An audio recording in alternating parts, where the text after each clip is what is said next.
I know how it goes. You hear someone saying they're quitting their job and they're traveling full time, and your first reaction is, oh, I would love to do that.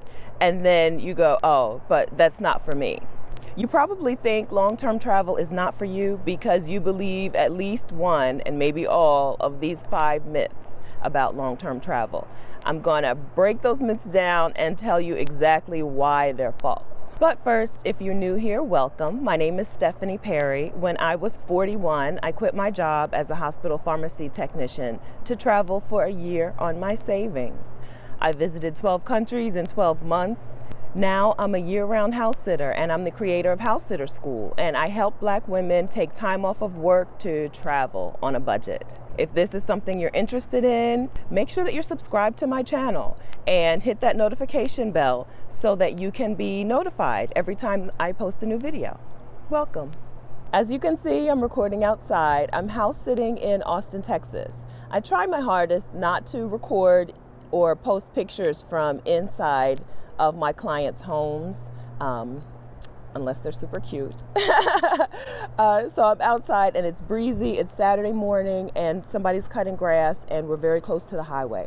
So it's just gonna sound not great today. Sorry about that. All right, I'm ready to jump right into it.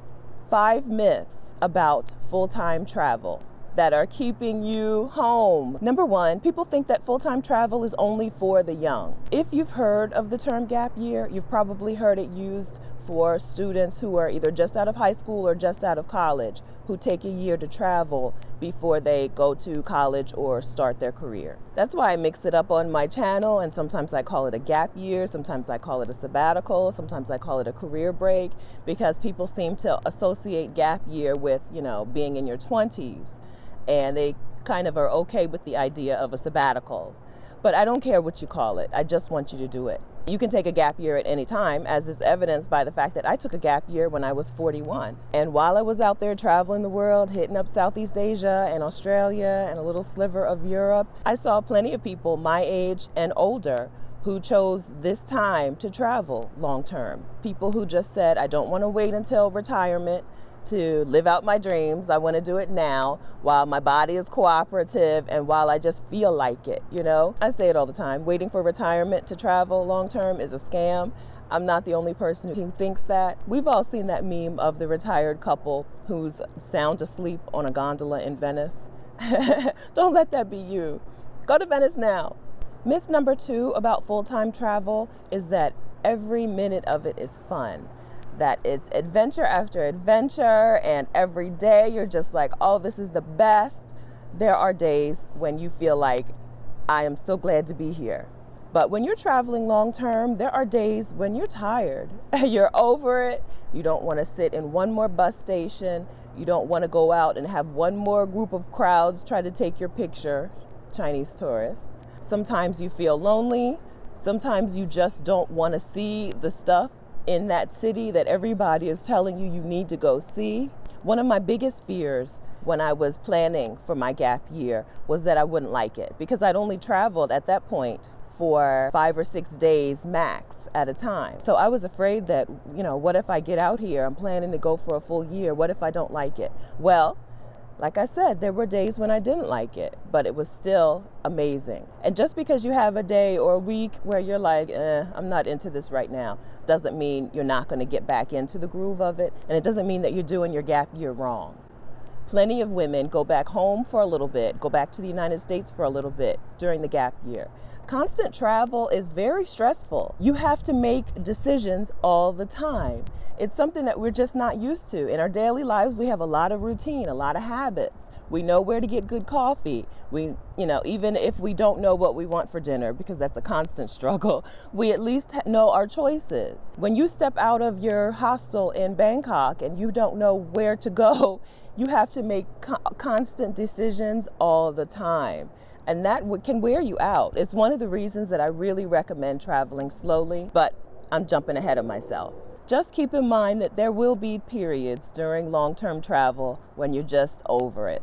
You'll probably always enjoy it better than working. There are people out there for whom rest and relaxation is boring.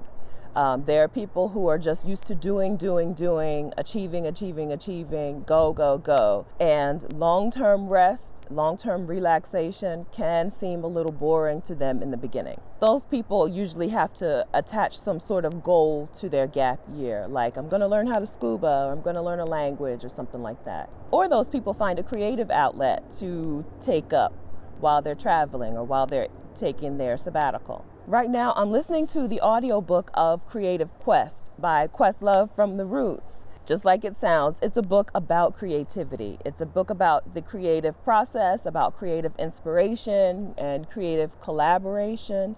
I highly recommend it to anybody who's thinking about taking time off of work to work on some sort of creative endeavor. I have actually a list of 10 books that will make you quit your job. That link is down in the description. If you need an extra push, an extra shove out the door to convince you to take some time off of work to focus on personal goals, please click the link in the description, read those books, and start with Creative Quest. All right, myth number 3 about full-time travel, I've already hinted at it, is that people think that you have to be moving from place to place constantly. 3 days in this city, 3 days in the next city. That will burn you out. There's no one way to do full-time travel. I move very slowly. I spent 6 months in Mexico in 2018, 4 months, more than 4 months in Mexico in 2019, and most of that was in the same 2 towns. So don't feel like you need to earn travel respect and points by hitting all these locations. You might think in the beginning that this is your one shot to see the entire world, but as we learned from talking to all of the women in the 12 Days of Career Breaks videos, you're probably going to do something like this again, because once you do it, you're hooked. So give yourself some time in each location to enjoy the places you like, to leave early from the places you don't like, and bop around the globe at your own pace. No matter how slow or how fast you move around, don't worry, it still counts as travel. All right, myth number 4 about full-time travel is that you need to already be a pro at solo travel before you can do something like this.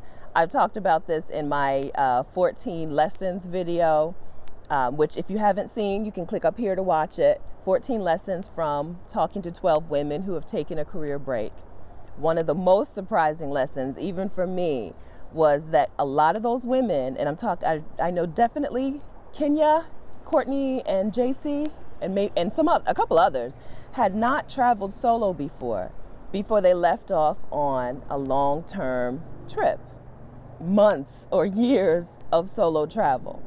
If they can do it, you can do it. We spend a lot of time in our regular lives alone. If you're single and if you don't have children, you probably spend a decent amount of time alone anyway. I always tell people, if you can eat in a restaurant alone, you can travel alone. Because that's the part that's a little bit of a challenge to some people, right? Once you get used to eating in a restaurant alone, everything else is gravy.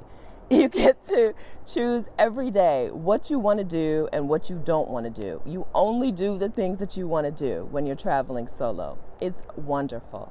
Okay. The hardest part of solo travel, I always say, and I made a video about that too, is that you have to take all of your stuff with you in the bathroom stall when you're in the airport or the train station, and that's annoying. So pack light.